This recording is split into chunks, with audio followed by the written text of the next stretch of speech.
right, Silver and Blue Huddle is back again for another week, another episode, another up and down Dallas Cowboy performance. Got my man Esper Corner here. So amazing to be back on the podcast really, really soon. But I had to start out the podcast by making a confession and doing a little testimony, right?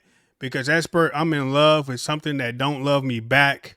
I'm in a very toxic relationship. I don't know how to get away from it. I try to run from it, and it just keep chasing me and chasing me and chasing me, and I don't know how to get rid of it. And it's called the Dallas Cowboys. Like, I don't know how to escape the Dallas Cowboys. At this point, I feel like I'm a victim at this point because it's been so long that I've been in this toxic relationship that does not serve me. So I may need a little bit of help. I might need. I heard a wise man once say, "If you can't change your girl, change the girl." And maybe that's what we need to do. Right. Because the girl that keeps being toxic, we can't change. I don't understand. I don't know who this team is week in and week out. Listen, this Dallas Cowboy team has multiple personalities, and most of the personalities are not good for us. No. I'm just so shocked. We saw last night to start the game, you come out and you blitz JJ, and it forces a bad pass. We get the ball tip. Quinnen Williams gets the interception. And then I felt like Eberflus was like, all right, we blitzed him one time. All right, now let's just back up and play defense, see what he can do. And he just kept torching that secondary and torching. We wasn't getting no pressure. We wasn't getting to the quarterback. And he wasn't bringing extra guys. And we continue to make mediocre quarterbacks. And look, you can talk all you want about J.J. McCarthy. Mm-hmm. He's not a top echelon guy. He is a middle of the pack, mediocre quarterback. And we made him look like prime Tom Brady last night for 3.5 quarters. Right. And I don't understand it. Did the Dallas Cowboys not know that their season was on the line? It don't seem like it. It did not look like that was the Cowboy team that came out with their backs against the wall, like we got to win out and get some help. That looked like a team that was like, we got the first round sewed up. We good. Let's just stay healthy, get out of these last 4 weeks. That did not look like a desperate football team to me. Maybe I'm seeing something different. Maybe the conversation in that locker room is different. Maybe that conversation is, guys, this is a wasted season. Let's just work on some things and get to next year, because that's what that team looked like. They didn't look like a hungry football team. Maybe it was just me. It wasn't just you. And you know what? Again, I'm just a victim of a team that just don't care, right? For once in my life, I would love for an opponent to overlook the Dallas Cowboys and the Cowboys just come out and smash them. I'm getting rid of tired of being a Cowboy fan, and every single opponent that the Cowboys play want to just smash and embarrass the Dallas Cowboys. And you know what? It's not hard to do because the Cowboys just allow it. Like, where's that Cowboy team that was like undefeated at home for like 10 to 12 games straight? Like, we need that team again, and we need that type of attitude. And the Cowboys just came out flat. They made some great plays at the start of the game. Like, I really thought the defense was going to have an amazing night, right? And after that, we started playing back in zone. We started playing some crazy coverages. And J.J. McCarthy, who is known to make crazy memes out there on TikTok, and not in a good way, but against the Dallas Cowboys, he had a career night. And I'm sick of all the young guys coming into the league having field days against the Dallas Cowboys. J.J. McCarthy, Bryce Young, Caleb Williams. Those are just to name a few this season. And I'm kind of like really, really tired of that. And the Cowboys definitely was not playing like a desperate team that needed to win out. Like, are you guys watching too much TV or something, or what? Like, and we talked about this on the last podcast, that this had to be a statement game. You had to come out and make a statement to the rest of the NFL and to your fan base that you were going to get this ship right. You were going to make a statement versus the Vikings. And it looked like that was what was going to happen in the first 6 minutes of this football game. And then the old Dallas Cowboys reared their heads. Right. And they didn't put the Vikings away. They let the Vikings hang around. And when you let teams hang around, you can't make mistakes. And what did the Cowboys do? They made mistakes in all three phases. Right. They could not convert third downs. They could not get off the field on third down, and they couldn't convert field goals. Brandon Aubrey had his worst game last night by far. He By missed far. kicks that I've never seen him miss. Now, granted, one was a 59-yard field goal. Okay, I'll get that to him, but he missed a chippy, and I've never seen him miss a chip shot field goal. That's just not who he is. Right. The other problem, the main problem I had on offense with this team was, did they not watch film? Did the Vikings do anything different on defense that shocked you, Rich Black Man? Because to me, it looked like the Vikings did Vikings 101. They got into those double A gaps, and sometimes they blitz, and sometimes they didn't. That is the MO of the Minnesota Vikings, and it's been that way for a long time, and they didn't change anything last night. Nope. And it was like it shocked the Dallas Cowboys offense, like, holy crap, I've never seen this happen before. How are we supposed to block it? Why were they so confused on offense? Right. It seemed like the whole offensive game plan was kind of flawed from the jump because they weren't able to block nobody. They was missing assignments, and then the receivers out there like CeeDee Lamb and George Pickens, I thought their energy was off from the very beginning of the game. They was out there running half-ass routes and just out there just like doing cardio or something like that. I don't know if they just knew going into the game that they wasn't going to get the ball as much because they knew the offensive line was going to have to block that double A gap blitz. But like you mentioned, that is the MO of the Minnesota Vikings and their defensive coordinator, Brian Flores. That's exactly what he was doing in Miami. That's exactly what he was doing in Minnesota. That was not anything new. And we knew even coming into the game that they was going to run that. I would say they did line up in a few formations that was kind of new to us to see them, and they was able to block it a little bit. But on the backside of that, nobody really was open because CeeDee Lamb and George Pickens out there running terrible routes, and they just not really getting open. But I wasn't surprised that they ran that type of defense. And offensively, that Prescott, I mean, the run game seemed like it was going to do okay. And just to go back to your point of that the game looked promising at the start, they out there running fake field goals. We haven't seen the fake field goal from the Cowboys all year long. So I thought that was pretty impressive. And I would say, okay, they really want to try to win this game. Good conversion, good score. But to your point, offensively, we was not able to get it cooking. And it just hurt the team. It hurt the team, for sure. Yeah, just the lack of effort for me. And this is the first time I think we've talked about that on this podcast for this year. Last year, it was evident throughout the whole year. Right. I felt like effort wasn't there. This was the first game I looked at and was like, man, is Mike McCarthy back on the sideline? Did I miss something? Did Brian Schottenheimer get fired in the middle of the week and they brought Mike McCarthy back? Because this looked like the lethargic Dallas Cowboys that we saw all last year. A team that just was going through the motions. And when you have an opportunity with opponent, and I don't care what anybody says, the Minnesota Vikings are not a top tier team. They are down this year. You have to put an opponent away. The Chicago Bears did it. They beat the Cleveland Browns down yesterday. The Philadelphia Eagles did it. They didn't give the Las Vegas Raiders a chance. They beat them down from the start. The Baltimore Ravens did the exact same thing to the Bengals. That's what you do to teams that you're supposed to beat. You come in, you put your foot on their neck, and you never let go. And the Dallas Cowboys, it's like they can't play a football game unless it's within 7 points at the end of the game. Like, that's just what they got to do. And it's frustrating as a Cowboys fan because this team is way too loaded on offense. They've got way too many weapons. They're gashing the Vikings with the run game, gashing them, and then you go away from the run game. I would run the football till the Minnesota Vikings proved that they could stop it because they could not stop the run in the second half. Nope. Javonte Williams was running downhill all night long in that second half after he came back from the injury, and they just quit going to him. They want to get cute. They want to line up in shotgun and try and throw the football. They couldn't block. They couldn't pick up the extra defender. They didn't know when the blitz was coming, when it wasn't coming. The offensive line couldn't protect Dak Prescott.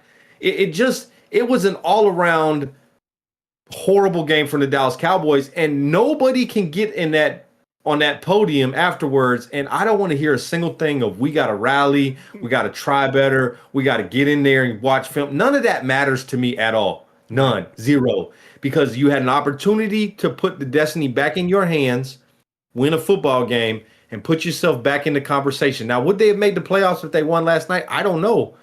That will be yet to be seen. If we get to week 17, 18. And if Mhm. the Cowboys would have won this game, they would have been in the playoffs. This loss is going to sting all off season, knowing you had an opportunity at home versus the Minnesota Vikings to go Right. get a W and have an opportunity to make the playoffs, because you also then put pressure on Philadelphia of having to go and continue to win, knowing that they got the Buffalo Bills coming up, who are desperate to get a win Right. themselves, and you had an opportunity to maybe go win the East. And now, I think someone said they have a 1% chance of winning and getting into the playoffs. Now, obviously, Yeah. they can't lose another game, but I don't see this team being a playoff team after what I saw last night. Nope. I don't think they deserve to be in the playoffs. No, not at all. I mean, like you said, looking at the schedule, like going back to like last week, talking about the Eagles, I had already penciled them in as an L for the Buffalo Bills, and I kind of figured that the Commanders, who they played twice, will maybe get them at least one time, and that's the two L's that the Cowboys needed in order to take the division. And all you had to do was just win out. All you had to do was win your next 4 games, starting with the Minnesota Vikings, right? Like everybody thought that was very doable, and the Dallas Cowboys just messed it up. And it's definitely going to come back to haunt them if they happen to win out these next 3 games, which I wouldn't be surprised if they did, but I wouldn't be surprised if they lost all 3 of them either, because they just are playing on an inconsistent level, and that's not the team that face Kansas City and the Eagles.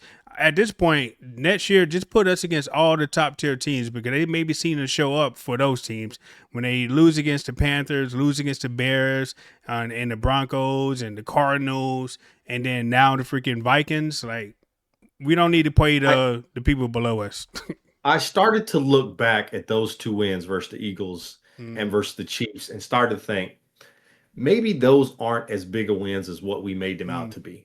The true. Philadelphia Eagles was kind of in the down spiral, in the middle of that down spiral when they played the Cowboys, lost that football game, end up losing the next one after that. Right. The Chiefs have been down pretty much all year. I think the Chiefs' nostalgia of who they are gives them more credit than what should have been given to them this year. They have not looked good all year. So maybe those 2 wins weren't very big. I hate I to agree. say this, that I agree with Stephen A. Smith, but I'm going to have to agree with him because he came out today and said this season has been a failure. And if you can look at this year and think of anything else Mm, besides this being a complete failure, with the hype going into this year with this offense, after the Micah Parsons trade, it kind of tailed off a little bit with the defense. But you brought in Eberflus, who you thought could resurrect this defense after the year they had last year, has mm-hmm. done a really good job when he was with Chicago. And that was the other thing that has irritated me. This man coached in Chicago and went 0-3-1 versus that division. We couldn't beat the Packers. We couldn't beat the Vikings. We couldn't beat the Lions. And we couldn't beat the Bears. A division that you coached against, that you should know those teams better than anybody else. Facts. Defensively, you should know those teams, and you couldn't get us one win on defense. You couldn't get your defense to fight one time for you. That's the other thing. This defense has quit on Matt Eberflus, Hey, if and that allows him to change, I'm with it. I tried to give this man the benefit of the doubt, but I Yes. tweeted yesterday there are 5 problems in Dallas. Number one is the defensive coordinator. Number two is the guy that used to coach the Chicago Bears. Number three is Matt Eberflus. Number four is Kelly Eberflus's husband. I mean, this is the problem, and it's the first thing. If I'm Brian Schottenheimer, Mm-hmm. I'm pulling Matt Eberflus into my office, and I say, "Listen, man, love you, appreciate you, but you got to go. Pack your office up. I'll make the announcement later today. I'll let the team know at the next practice. I'll go on the press conference. I've already talked to Jerry Jones, but you got to go. Pack your stuff. Uh, we have a Southwest one flight, $59 one-way ticket, wherever you want to go, Matt. But you Right. got to get up out of here." I like I it. would have done that last night. He could not have been back in my building on Monday morning. Yes. Sit in my office as a coordinator and say, we're going to get this thing figured out. Because Right. you've had how many weeks now to figure it out, and this defense has not looked good. On top of that, what is going on with Trayvon Diggs? Because he says he's healthy. The team says he's not healthy. Jerry Jones came out and said he's not healthy. Right. I really feel like this is starting to implode on us right in front of our eyes, Rich, and this is going to be a blow up of an offseason. I agree as well. I mean, I was thinking about it as well. Trayvon Diggs is getting paid $98 million just to sit on the bench. Like, where they do that at? Normally, they do not sit a high-paying player like that. Like, I really would love to know where it went wrong. I mean, obviously, we do have a little insight to where when Parsons got traded, we know they was buddy-buddy and stuff like that. His feelings might have been hurt. He had a so-called at-home concussion or whatever, however that went.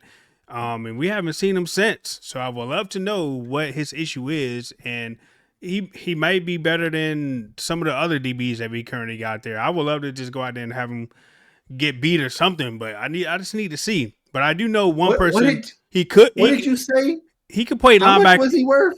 $98 million. He's the highest paid. So DB. $98 million.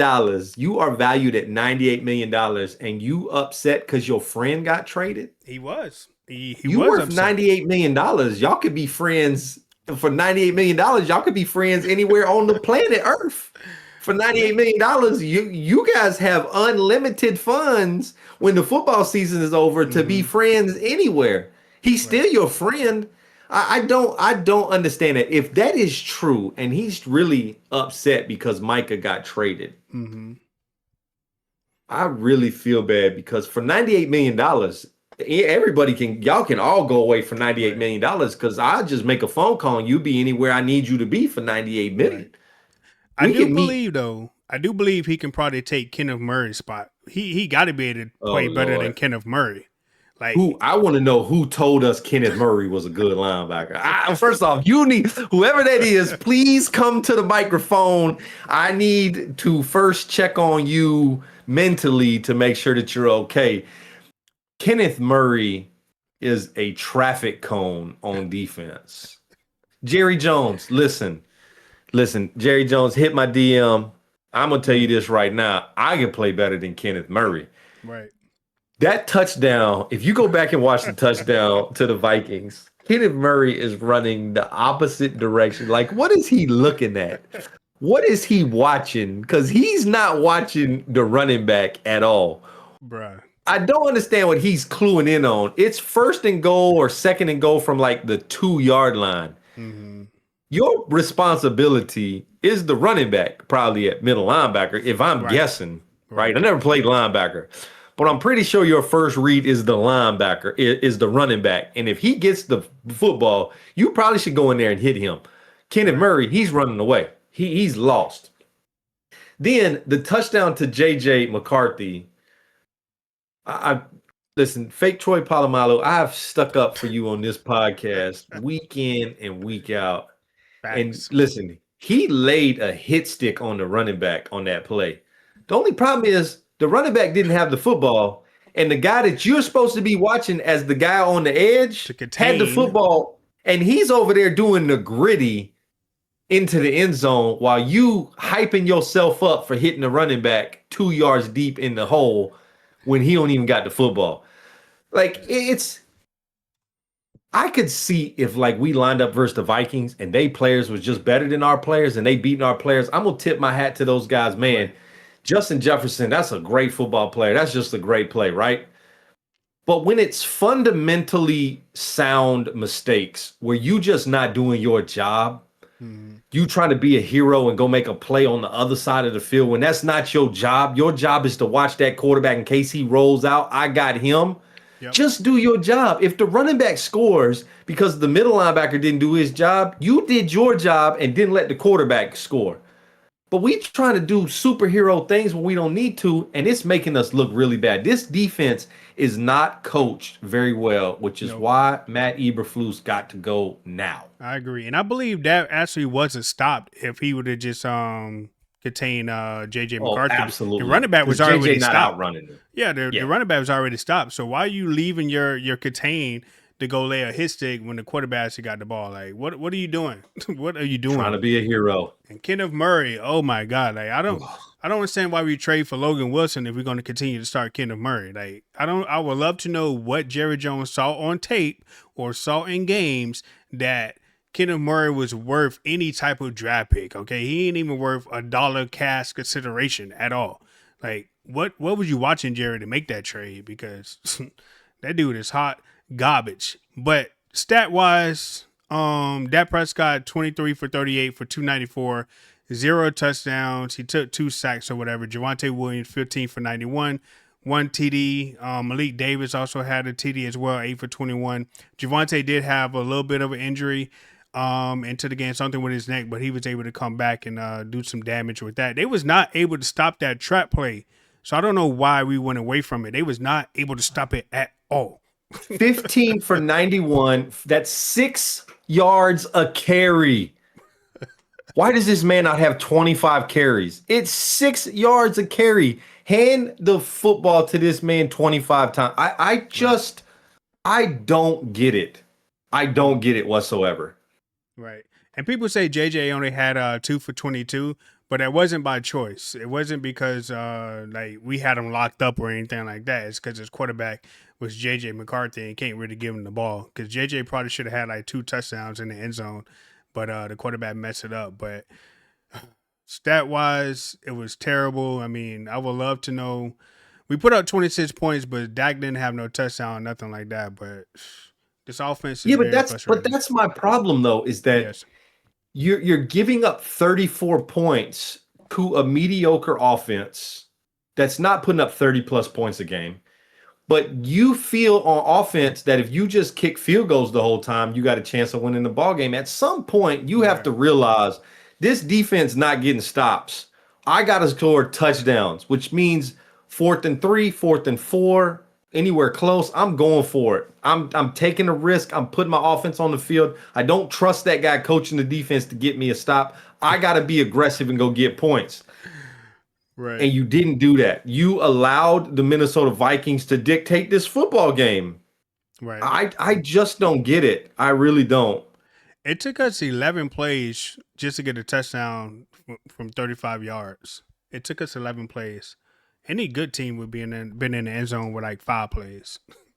But I was happy for the TD at that point, but very frustrating of a game last night, especially when it started off very promising with the interception, going forward on 4th down. The defense just need to be able to get off the field and get us a stop or something. Then the offense got to do something as well.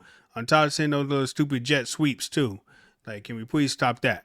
Get that out of the book. Like, I don't know who told them that it was a great idea to run jet sweeps all the time, but special teams, he did kind of okay getting us in a good field goal range a little bit sometimes, but I would like to see more of that every single game. Has he ran the ball? Has he had to run back a kick yet this season? Nope. It's been terrible, right? Bring back Bones. Nope. Bring back the Bones dude from Tennessee. And go get Al Harris too. So you mentioned that DC change. Is there anybody out there that rings a bell that you want them to target in the offseason? Because I don't think they bring back Matt. They can't. Give Brian the opportunity to bring his own DC in or something. Yeah, I think you already said his name. I think Al Harris is the first guy you call right now. With the way that the Chicago Bears secondary is playing, there's going to be some phone calls to Al Harris. He has now proven he did it in Dallas. He made those guys look like world beaters. He went to Chicago, and their secondary is one of the best secondaries in the NFL. He's got teams playing well. He's got to be on the radar for people to be a defensive coordinator, right? Right. At this point, the dude that's running the drive-through at the Chick-fil-A down in Arlington, Texas, where the stadium is, get that guy a shot, because I don't care. I don't care who it is. But Matt Eberflus cannot be the defense coordinator of the Dallas Cowboys. Matter of fact, he cannot finish the season as the defensive coordinator of the Dallas Cowboys. Now, I know Jerry Jones came out and said, we'll look at these next 3 games and evaluate our coaching staff and everything in the building. What in the past 14 games have you not seen yet? Because I want Jerry Jones to look at this schedule and circle a game on here where you look at it and go, the defense dominated that football game. Right. And that's the reason we won the football game. I would love to know what game that is. I would love to know. I have not seen it. It has not happened yet. It's not going to happen because the most obvious answer is typically the answer. And the most obvious answer is that Matt Eberflus is not a good defensive coordinator with this team. Now, if you want to come to me and say, well, the roster's not good. Okay, I will give you some things that this roster's not good, right? Obviously, we don't feel the linebacker core is good. We like the defensive tackle position. We like the edge rushers in Clowney and Ezaraku. Your secondary has pieces that you think can work, right? You like Deron Bland, you like Revel. So if I'm the defensive coordinator, I'm saying, okay, there are pieces of this defense I really like. I think that'll work good. But we're not getting pressure on the quarterback. So how do we create pressure? Oh, I know. Let's continue to rush 4 people and drop 7 back. And miraculously, all of a sudden, pressure will happen. Well, that didn't happen last night. What did happen was at the start of the game, you brought pressure and you got to McCarthy and you flustered him and he threw a bad ball. You got an interception. You got to him when you brought pressure, but then you didn't do it again.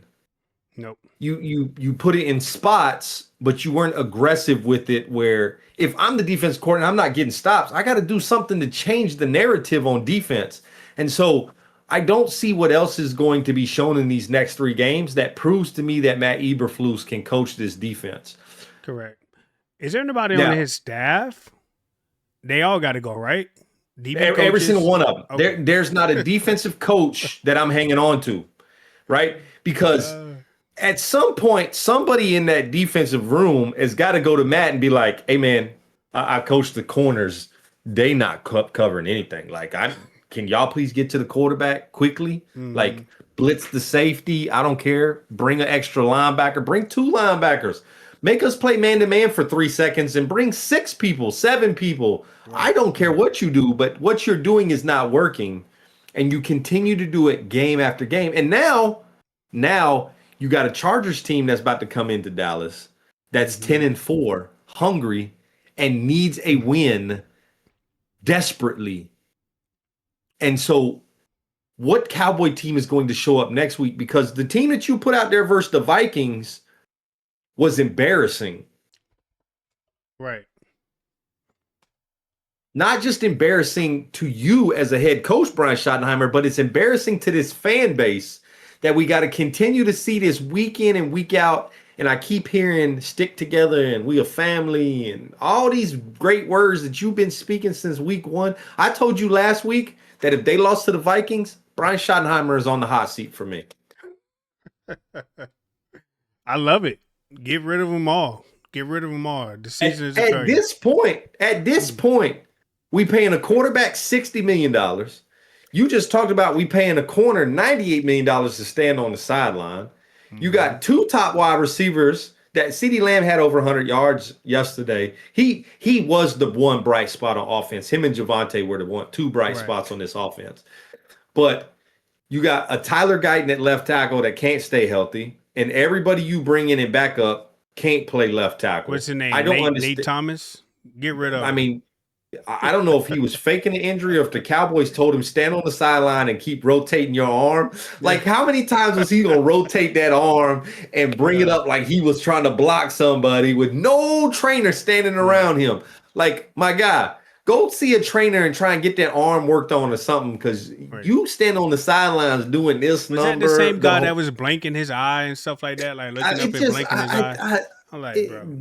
This game, like, all around was just bad, and I'm literally done with the Dallas Cowboys for the year. I can't stand watching them. Now, luckily, we, like you mentioned, we do actually got the Chargers coming up. That is a 1 p.m. game, so the Dallas Cowboys, if they're going to ruin my Sunday, they're going to ruin it fairly early, and I'll be able to maybe go outside and walk it off and hopefully have a great night or something like that. So I don't know what to think when it comes to when the Dallas Cowboys this upcoming Sunday, but I'm happy that it is an early game. Okay, and we I both tell you, know the Cowboys don't play good when they play early anyway. I hate that the Cowboys play at night because when the Cowboys lose, I always look at Rich's TikTok because I know he got something on deck. He got something pre-planned. And listen, I didn't watch it last night. I was so pissed off. I turned the TV off and laid down and just I did the Family Guy meme where I'm like, I'm just gonna go to sleep and just lay and cry in the Right, bed. right, So right. when I got up this morning, I saw the TikTok of you at the park. I was like, this, listen, rich black man is exactly how the whole Cowboy Nation feels. They just Hey, continue to let me down. But I love the fact that you said, well, at least if they let me down, it'll be at 1 o'clock. And I can try and salvage my Sunday at some point. Maybe go get something to eat with the fam. I right. can maybe watch a good movie, get some snacks, something Maybe to resurrect my Sunday. Because these Cowboys are finding ways to ruin my week every week. every week, every single week, and I'm not just like saying that because normally when the Cowboys have an early game, other than a 4 p.m., they don't play well. They always come out slow. They always maybe losing in the first half. Like they will ruin your Sunday afternoon early. But like I said, thank God it's in the morning. I ain't got I can go exercise or go ride a bike or something to try to get back in good spirits because the Cowboys are going to ruin this upcoming Sunday if they lose to the Chargers. And I won't be surprised if they do. If Justin Herbert can still go through and play against the Eagles last week and still almost beat them or whatever, and he has no pain, he's going to do the same thing with the Dallas Cowboys. And they actually like to run the ball too. So I I mean, have no hope. they own a 3 game win streak, Yes, and they will run the football. They have no problem running the football. none, I none. mean, they have multiple guys that they will run the football. But the other thing is Herbert's playing well. He is. I mean, 19 for 29 yesterday, beat the Chiefs. They beat the Eagles when he came back from injury. What did he look like in that game? I mean, he was 12 for 26 for 139, so he didn't have a good game there, but they ran the ball so well versus the Eagles, they didn't really need him. Yeah. He made the I passes that mean, he needed to make at the times that he needed to make them. I'm pretty sure he's going to have a field day against the Cowboys. Now he has another week of recovery from that surgery because when he played the Eagles, he had just had surgery a few days before that. And he still yeah. went out and played football and played the whole game. Now we give him a whole week and a half rest, and then he comes to Dallas. Bruh, thank God it's a 1 p.m. game, noon game for the Cowboys. Like, I mean, this is I hate sound like a broken record, but this is a statement game for the Cowboys. mm, Like after you put that debacle on versus the Minnesota Vikings, I right. I want everybody in the Dallas Cowboy organization to just shut the hell up this week. Don't talk to nobody. Don't say nothing. Just go to the podium and be like, I'm just here so I won't get fined. I want to see Marshawn Lynch's at the podium the whole week. What Right. I want you to do is take your head out your rear ends and show up on Sunday and perform on the football field for the millions and millions of dollars that you get paid, and stop giving me excuses about we gonna get this going, we gonna get together, we gotta try harder. All that Mm-hmm. stuff is nonsense to me. Try hard means nothing to me. You professional athletes, I want to see it on the football field when the whistle blows, and that's the only thing that matters to me.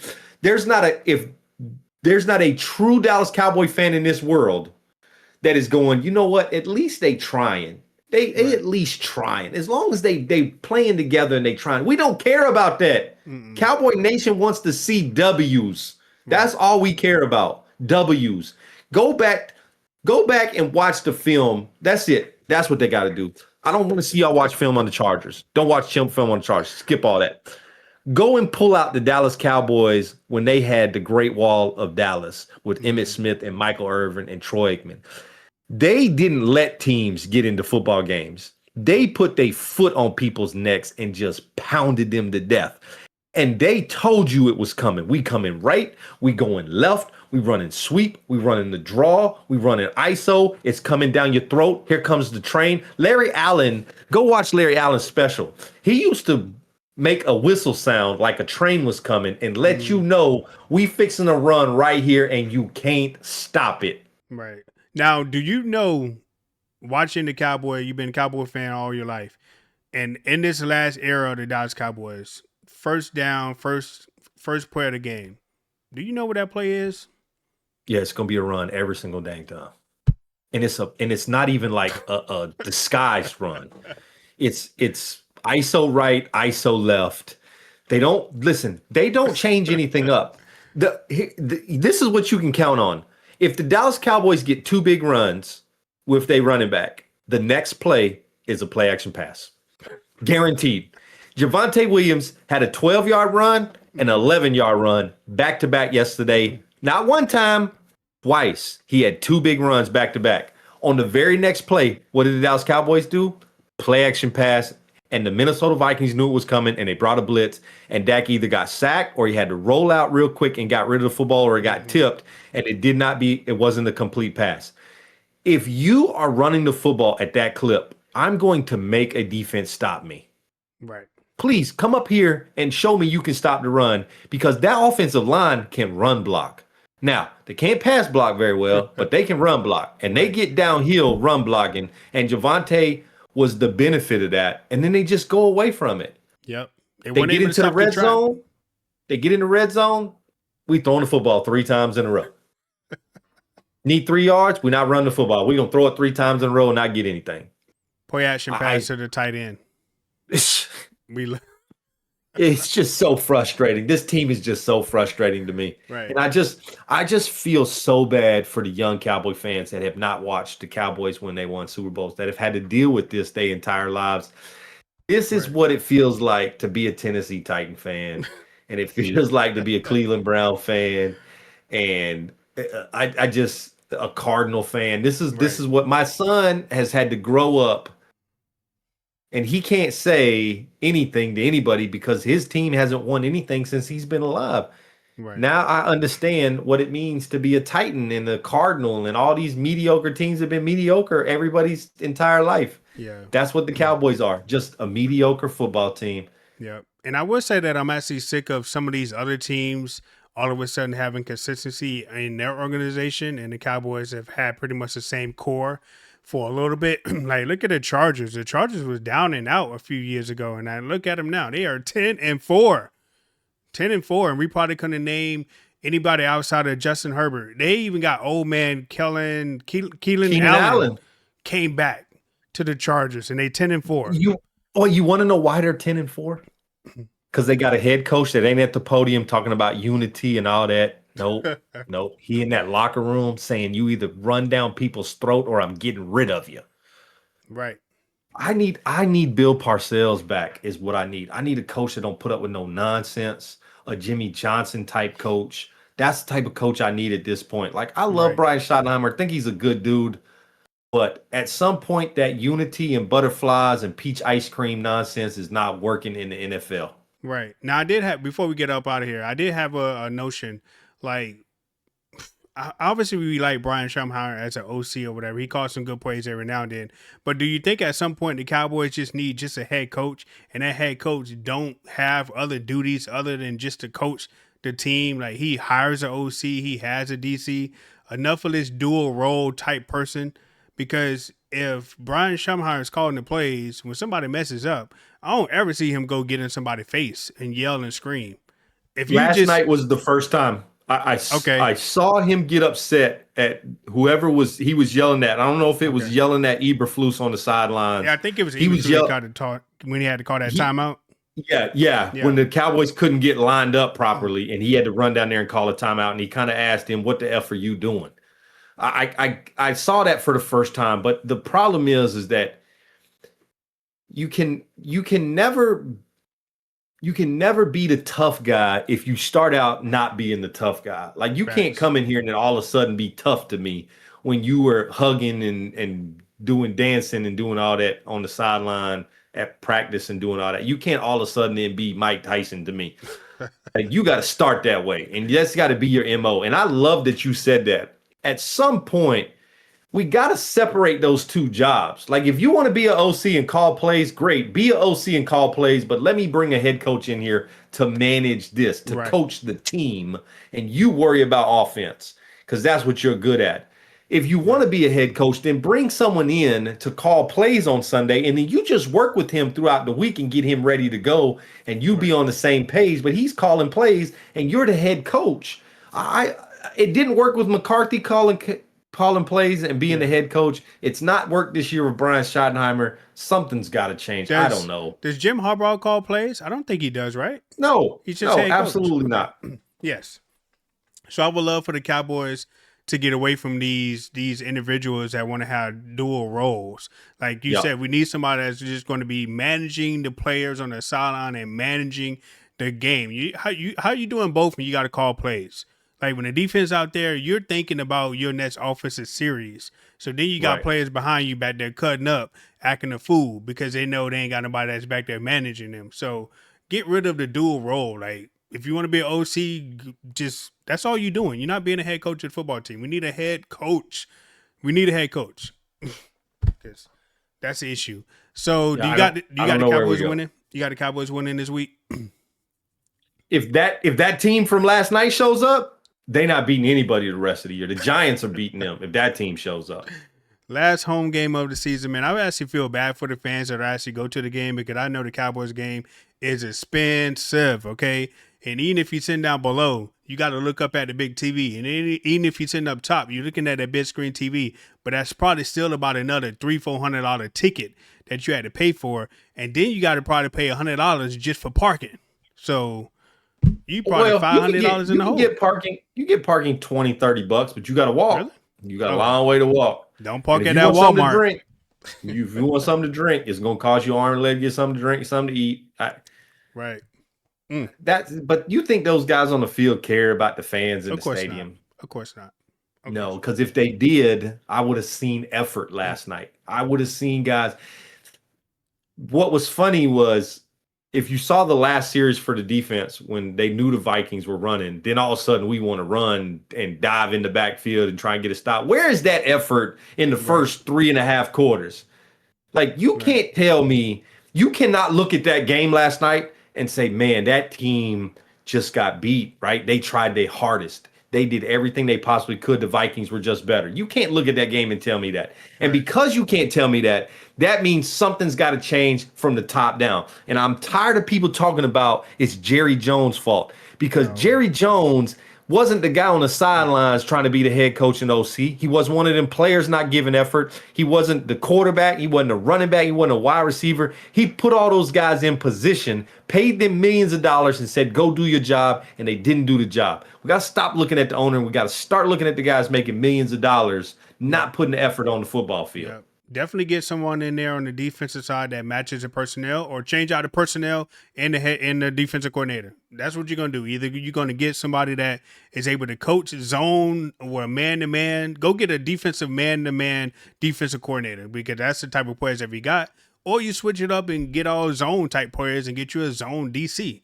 Like they're out there. They exist. I mean, maybe go try to get Brian Flores or something like that because that at least he's pretty consistent. He's mid blitzing you every single time. That is the look. And what do you do against mid blitz on Madden? You run against it, right? Run at it. You run straight at it. That's right. You run at it. You pick a side, left or right, and you just run a bunch of sweeps. Run a bunch of sweeps and go to the outside. Run at it, or you run a quick pass game. I don't know how many times I looked up and saw George Pickens out there by himself with a cornerback was 7 yards deep. Yes. Just stand up and throw him the football and say, go get me 4 or 5 yards. Yep. 101. We had those type of drills in football. 101. When that corner steps up, then you just take George Pickens off and say, I'm going to throw the ball up and let you go get it. Yes. It was bad all the way around. There wasn't one aspect of the team yesterday that I looked up and said, you know what? At least the special teams played well. No. Defense, no. Offense, no. You know who played well? The hot dog vendor in section 346. That's the only dude that played well because he made his money. And I feel bad for all those fans that paid all that money to come watch that mediocre game, had to walk to their car with Minnesota Viking fans cheering up and down the sidewalks in Arlington, Texas, because they came to AT&T Stadium and beat the Dallas Cowboys. Right. I agree. So fire Matt Eberflus right now. Today, tomorrow, yesterday, 2 months from now, he should have been gone. But I actually got the Cowboys probably for the first time in the podcast, but I'm not going to set myself up for failure. I'm just going to go ahead and assume that we're going to lose against the Chargers this upcoming Sunday, and I'll be able to like get myself together by 4 p.m. and I'll be back in better spirits because I know the Cowboys have already lost. Okay. And maybe, I don't know, maybe the preacher on Sunday will keep us in church a little bit longer to where I ain't even got to watch the Cowboy game at all. You know what I'm saying? Maybe have a pastor appreciation service that I have to stay and I got to like do all that good stuff. Man, I got to do all that good stuff. I'm just going to skip the games and watch Red Zone later to see what happened in the Cowboy game. So I ain't got to watch that debacle. So I ain't got to suffer with that, man. But anyways, we'll be here win or lose next week. That is a Silver and Blue Huddle, guys. We will catch you guys next week. Rich Black Man, Expert Corner. Go follow him on all social medias. And we'll catch you guys next week.